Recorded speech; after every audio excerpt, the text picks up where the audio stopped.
যে তিনটি কাজ করে গেলে ইনশাআল্লাহ সুম্মা ইনশাআল্লাহ আমরা দুনিয়া থেকে চলে যাব বটে, কিন্তু আমরা কবরে শুয়ে শুয়ে আখিরাতে এই তিন কাজের সব প্রতিদান আমরা পাইতে থাকব। আল্লাহ রাসূল বলছেন ক্বালান নবী সাল্লাল্লাহু আলাইহি ওয়াসাল্লাম ক্বালান নবী সাল্লাল্লাহু আলাইহি ওয়াসাল্লাম ইযা মাতাল ইনসান ইনকাতা আনহু আমালু ইল্লা মিন সালাসা। বিশ্ব নবী বলেন এ পৃথিবী থেকে 3 নাম্বার জগৎ থেকে যখন একজন মানুষ ইন্তেকাল করে, যেই মাত্র মারা যায়, ইদা মাতাল ইনসান, নবী বলেন এই 3 নাম্বার জগৎ থেকে একটা মানুষ যখন ইন্তেকাল করে মারা যায়, নবী বলেন ইন্তেকাল করার সঙ্গে সঙ্গেই তার নেক আমলের তারকে, লাইনকে, ধারাবাহিকতাকে কেটে দেওয়া হয়। অর্থাৎ এই লোকটা আর নিজে কোনো আমল করতে পারে না।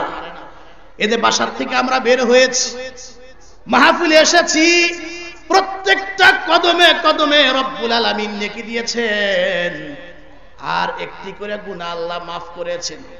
এই যে মাহফিলের মধ্যে বসে মাঝে মধ্যে আলহামদুলিল্লাহ, সুবহানাল্লাহ, লা ইলাহা ইল্লাল্লাহ, আল্লাহু আকবার বলতেছি, আমলনামার মধ্যে শুধু সব জমা হইতেছে। আসতেই যে বলছি আসসালামু আলাইকুম, আমলনামার মধ্যে 90 নেকি হয়ে গেছে। ওয়া আলাইকুমুস সালাম বললাম জবান খুলে, 10টা নেকি জমা হয়ে গেছে। এই সুযোগ কিন্তু মৃত্যু পর্যন্ত, যখনই আমার খাঁচার ভিতর থেকে প্রাণ নামক পাখিটা বের হয়ে যাবে দোস্ত, মুহূর্তের মধ্যে কিন্তু আমার আপনার কিন্তু নেক আমলটা কিন্তু বন্ধ হয়ে যাবে। জোরে কন্যা কথা ঠিক কিনা? আল্লাহর নবী বলেন ইন্তেকাল পর্যন্ত মানুষ নেক আমল করে, যখনই সে ইন্তেকাল করে তার নেক আমল বন্ধ হয়ে যায়। তবে 3টা আমল যদি পৃথিবীর কোন মানুষ 4 নাম্বার জগতে যাইবার আগে এই দুনিয়াতে করতে পারে, তার এই 3টা আমলের সব প্রতিদান সে কবরে শুয়ে শুয়ে আখিরাতে সে পাইতে থাকে। 3 নাম্বারের মধ্যে একটা হইল ইজা মাতাল ইনসানু ইনকাতা আনহু আমালুহু ইল্লা মিন সালাসাতিন ইল্লা মিন সাদাকাতিন জারিয়াতিন। 1 নাম্বার হলো পৃথিবীতে যদি কোনো ব্যক্তি সদকায়ে জারিয়া করে যায়, জারিয়া মানে হলো প্রবাহিত, ওই যে নদীর পানি চলতে থাকে, স্রোত বইতে থাকে, সদকায়ে জারিয়া। অর্থাৎ পৃথিবীতে এমন কোন ভালো কাজ করে গেল, সে মারা গেল, কিন্তু এই ভালো কাজটা চলতেই রইল। নবী বলেন যতদিন পর্যন্ত পৃথিবীতে এই ভালো কাজটা চালু থাকবে, তুমি ইন্তেকাল করলে অসুবিধা নাই, তুমি যে ভালো কাজটা চালু করে গেলা, এই ভালো কাজের সব তুমি কিয়ামত পর্যন্ত কবরে পাইতেই থাকবা। সুবহানাল্লাহ। আপনি টিউবওয়েল গেড়ে দিলেন, মসজিদ বানাইলেন, মাদ্রাসা বানাইলেন, আপনি মাদ্রাসা সহযোগিতা করলেন, যত ভালো কাজ, আমাদের প্রধান অতিথি সাহেব এসেছেন, ওনাদের হাত দিয়ে হাজারো মানব সেবার কাজ ওনারা করেন। এই ভালো কাজগুলি যতদিন পর্যন্ত দুনিয়াতে থাকবে, ওনারা বা আমরা কবরে চলে গেলেও বলে এই কাজের সব আমরা পাইতেই থাকবো। জোরে কোন সুবহানাল্লাহ। 2 নাম্বার বিশ্ব নবী বলেন আও ইলমিন ইনতাফাউ বিহি, উপকারী ইলম, অর্থাৎ এমন জ্ঞান যেটা আমি দুনিয়ার মানুষকে শিখায় গেলাম, আমি চলে গেলাম বটে, কিন্তু আমি একজনকে ইলম শিখাইলাম, উনি আমল করলেন, উনি আবার আরেকজনকে শিখাইলেন, উনি আবার আরেকজনকে শিখাইলেন। এভাবে সবাই কিন্তু দুনিয়া থেকে একসাথে বিদায় হবে না। এই যে ইলমের উপকার চলতেই আছে, চলতেই আছে। দেখেন তার বাস্তব নমুনা হলো এই যে আপনাদের মুস্তাফাবিয়া দারুল উলুম দেওপুর মাদ্রাসার দিকে তাকায় দেখেন। এই মাদ্রাসার যিনি মুহতামিম সাহেব, আমার আগে উনার ছাত্র কিন্তু বয়ান করলেন, উনি আবার কত ছাত্রকে কিন্তু ইলম শিখাইছেন, আবার তারা আরেকজনকে শিখাবে। আপনাদের দেওপুর থেকে কত হাফেজে কোরআন বের হয়েছে, এই মাদ্রাসায় পড়ে কত মানুষ আলেম হয়েছে। এই ইলম চর্চা চলতেই থাকবে, মানুষ উপকৃত হইতেই থাকবে। যারা মাদ্রাসা করেছেন, মাদ্রাসায় টাকা দিয়েছেন, পয়সা দিয়েছেন, সহযোগিতা করেছেন, আপনারা কবরে চলে গেলেও এই মাদ্রাসার এলেমের কাজে সহযোগিতা করার কারণে আপনার আমার কবরের ভিতরে এই সব চলতেই থাকবে, বন্ধ হবে না। সুবহানাল্লাহ। 3 নাম্বার হলো আওয়ালাদিন সলিহিন ইয়াদউলা। নবী বলেন পৃথিবীতে কোনো ব্যক্তি যদি নেক সন্তান রাখা যায়, নেক সন্তান রাখা গেলেও এই নেক সন্তান যত নেক করবে, আব্বা মা কবরের মধ্যে শুয়া শুয়া এই নেক আমলের যাজার সব পাইতেই থাকবে। জোরে কন্না সুবহানাল্লাহ। শাইখুল হাদিস মাওলানা জাকারিয়া রহমাতুল্লাহি আলাইহি উনি উনার কিতাবের মধ্যে লিখছেন, আল্লাহর ওলি বিশাল কবরস্থানের পাশ দিয়ে হেঁটে যাচ্ছেন, যাইবার সময় এতগুলি কবর দেখলে ওনার মায়া লাগছে, হারে একদিন তো আমরাও কবরে চলে যাব, আজকে আর ইয়াতীম হয়ে শুয়ে আছে, এদের কিছু দেওয়া দরকার। উনি কবরস্থানের পাশে দাঁড়ায়া দাঁড়ায়া উনি কিছু সূরা, কিছু আয়াত তেলাওয়াত করলেন, ছেড়ে দিলেন। রাত্রিবেলা বাসায় গিয়া ঘুমাইছেন, ঘুমের ঘরে স্বপ্নে দেখেন একজন ফেরেশতা দিনের বেলা ওনার তেলাওয়াতকৃত সবগুলি একটা বস্তার ভিতরে নিয়ে কবরস্থানের পাশে বসে গিয়া এই ফেরেশতা এলান দিচ্ছে, এই কবরবাসী, কারো কি সওয়াবের দরকার আছে? যদি সওয়াব লাগে তো আসো, আমার কাছে আসো, লাইন দাও, আল্লাহর একজন বান্দা, একজন ওলি তোমাদের জন্য কিছু হাদিয়া পাঠিয়েছেন। জোরে কোন সুবহানাল্লাহ। আল্লাহ পাকের বান্দারা খুব ভালো করে বুঝবেন, এমন সময় শাইখুল হাদিস জাকারিয়া রহমাতুল্লাহি আলাইহি তার কিতাবের ভিতরে সুন্দর করে লিখছেন, প্রত্যেকটা কবরবাসীর যার যার কবর থেকে উঠে উঠে লাইন দিয়েছে, প্রতিযোগিতার সঙ্গে লাইনে দাঁড়িয়েছে। কেন কেন? এই দুনিয়ার হায়াত বাকি থাকতে আমরা বুঝি না নেক আমলের কি পরিমাণ প্রয়োজন, কিন্তু যারা কবরে চলে গেছে, যার মা নেই, যার বাবা নেই, দাদা দাদি, নানা নানি, কত মুরব্বীদেরকে আমরা হারিয়েছি, কবরের পাশে গিয়া ডাক দিয়া জিজ্ঞাসা করেন, যদি কথা বলতে পারত তাহলে তারা আফসোস করে এই কথাটাই বলতো, সন্তানেরা কিছুই চাই না,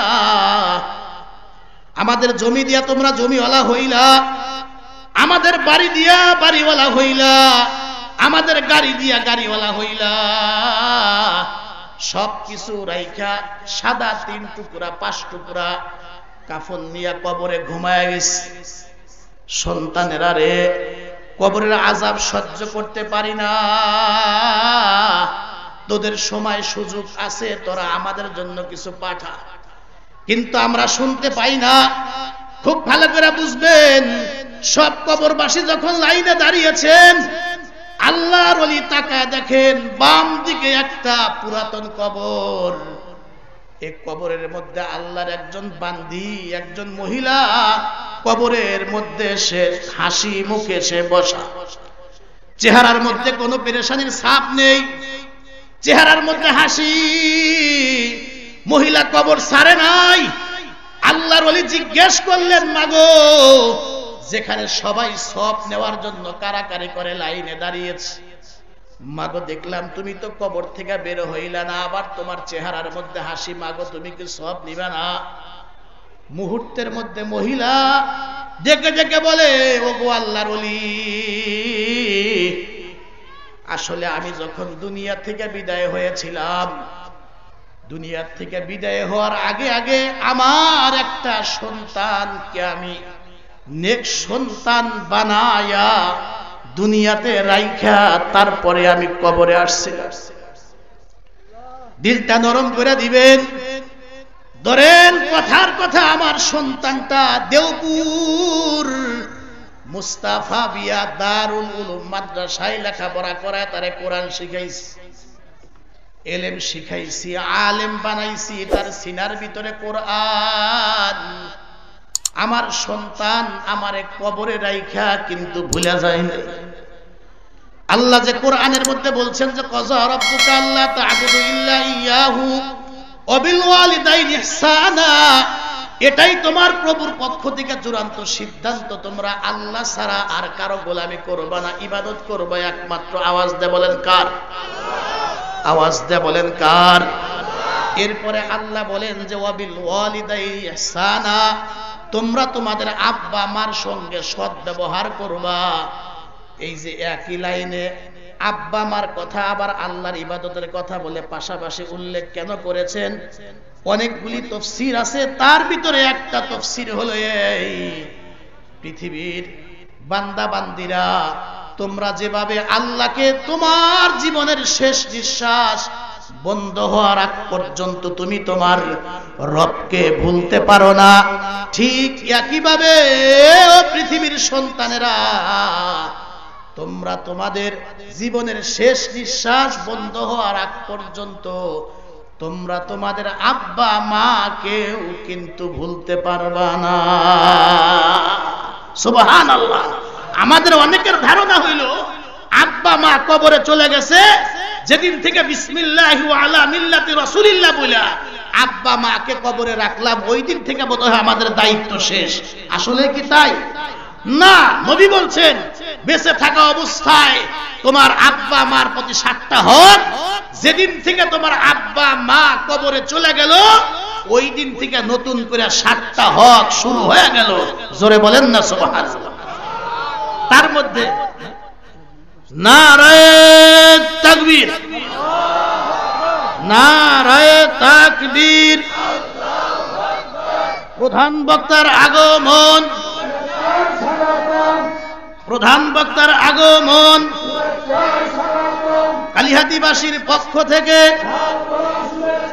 দেওপুরবাসীর পক্ষ থেকে নারায়ে তাকবীর। আলহামদুলিল্লাহ, মুফতি মাওলানা নাসিরউদ্দিন আনসারী সাহেব দামাত বারাকাতুহু উনি কিন্তু একেবারে টাইমলি উপস্থিত হয়েছেন। আমাদের প্রধান অতিথি উনিও এসেছেন। আমি মাঝখান দিয়ে আমি আমার ভাইজানকে বসায় রাখছি, শুধু একটু গতিটা এলোমেলো হবে এই জন্য আমি ভাইকে একটু কষ্ট দিচ্ছি, একটু মাদ্রাসার স্বার্থে। আমি কি বলতে চাইলাম, আল্লাহর ইবাদত মাতা পিতার খেদমত একই লাইনে কেন? বান্দা যেরকম ভাবে তার জীবনের শেষ নিঃশ্বাস বন্ধ হওয়ার আগ পর্যন্ত রবকে ভুলতে পারে না, ঠিক একই ভাবে কোন সন্তান আব্বা মাকে তার জীবনের শেষ নিঃশ্বাস বন্ধ হওয়ার আগ পর্যন্ত ভোলা যাবে না। জোরে কন্যা সুবহানাল্লাহ। তার মানে যেদিন থেকে মারা গেল ওই দিন থেকে নতুন করে 7টা হক, তার মধ্যে বিশেষ করে সন্তান গুনাহ করে আব্বা মার কবরে ধাক্কা লাগাবে না। সন্তান বেশি বেশি করে নেক আমল করে দান সদকা করে আব্বা মার কবরে সব পৌঁছাবে, ভালো কাজ পৌঁছাবে, যেন আব্বা মা কবরের ভিতরে সুখ শান্তিতে ওনারা থাকতে পারে। জোরে কোন সুবহানাল্লাহ।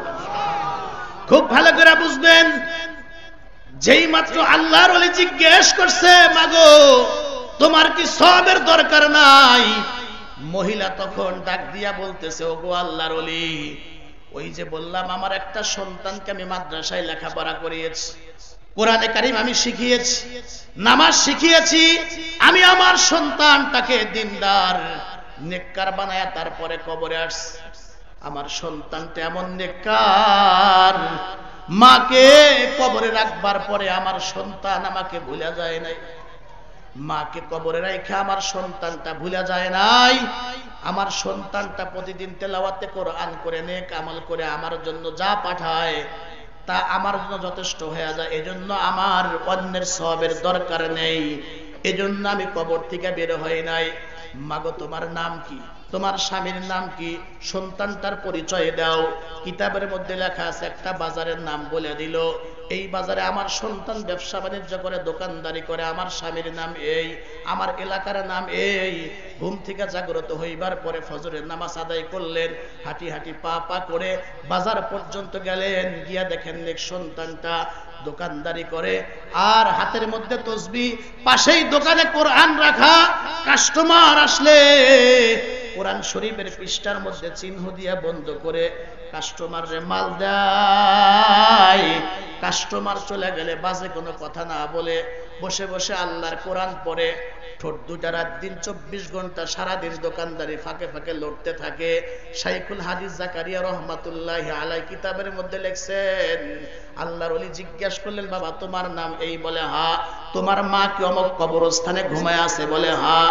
বাবা আমল চালায় যাও, স্বপ্নে যুগে আমি তোমার মাকে দেখেছি, তোমার মা কবরের জিন্দেগিতে অনেক ভালো আছে। বাবা তুমি আমল চালায় দাও। আর একদিন আল্লাহর ওলি কবরে পাড়তে যাইবার সময় কিছু তেলাওয়াত করলেন, ছেড়ে দিলেন, বাসায় গিয়া ঘুমাইলেন। স্বপ্নে আজকে দেখলেন বটে, কিন্তু অবস্থা ব্যতিক্রম। কি দেখলেন? আজকে তাকায় দেখে ফেরেশতা যখন সব বন্টন করে, ওই আল্লাহর বান্দি আজকে কবরে নাই। কবর ছেড়ে আল্লাহর বান্দি সকলের সঙ্গে লাইনে দাঁড়িয়েছে। মাগো তুমি না ওই দিন বললা তোমার সওয়াবের দরকার নাই, তুমি অন্যের সওয়াবের প্রতি তুমি লোভী নও, আজকে কেন লাইনে দাঁড়িয়েছো? মহিলা তখন ডাক দিয়া বলে, ওগো আল্লাহর ওলি, ওই দিন বলছিলাম আমার নেক সন্তান দুনিয়াতে রাইখা আসছি, আমাকে বলে নাই কন্টিনিউ আমার জন্য নেক আমল করে করে আমার সন্তানটা যিনি কবরে পাঠাইতো। এই তো গত 2 দিন 3 দিন আগে, কোন দিন যেন 3 নাম্বার জগৎ থেকে 4 নাম্বার জগতে পাড়ি দিবে কেউ তো বলতে পারবে না। এই তো গত 2 দিন পূর্বে আমার সেই সন্তানটার হায়াত শেষ, আমার সন্তানটা ইন্তেকাল করেছে, কবরে চলে আসছে, সেও তো এই কবরস্থানে ঘুমায় আছে। ইদা মাতাল ইনসান ইনকাতা আনহু আমালু, মানুষ যখন মারা যায় নিজে আর কোনো আমল করতে পারে না দোস্ত। কিন্তু 3টা কাজ যদি করা যায়, আল্লাহর নবী বলেন কবরে শুয়া থাকলেও তার অ্যাকাউন্টে সব জমা হবে। একটা কিন্তু বলছিলাম সদকায়ে জারিয়া, ভালো কাজ করে যাওয়া, যেটা চলতে থাকে মারা যাওয়ার পরেও। 2 নাম্বার উপকারী ইলম, যেই আমলটা এই মাদ্রাসায় রাত দিন 24 ঘন্টায় করা হয়। 3 নাম্বার নেক সন্তান, এই মাদ্রাসা কিন্তু আমার আপনার সন্তানকে নেক বানায়। জোরে কন্যা কি বানায়? আমার আপনার সন্তানকে নেক বানায়। বলুন তো আমাদের এই মাদ্রাসায় সন্তানদেরকে নেক বানাবে, আমাদের সন্তানগুলি আল্লাহর ওলি হবে, সমাজ সুন্দর হবে, দেশ সুন্দর হবে, বলে তাদের দুনিয়ার জীবন সুন্দর হবে, আখিরাতের জীবন সুন্দর হবে। এটা আমরা কারা কারা চাই? শুধু তারাই দুনো হাত তুলে একটু জোরে বলেন না আল্লাহু আকবার।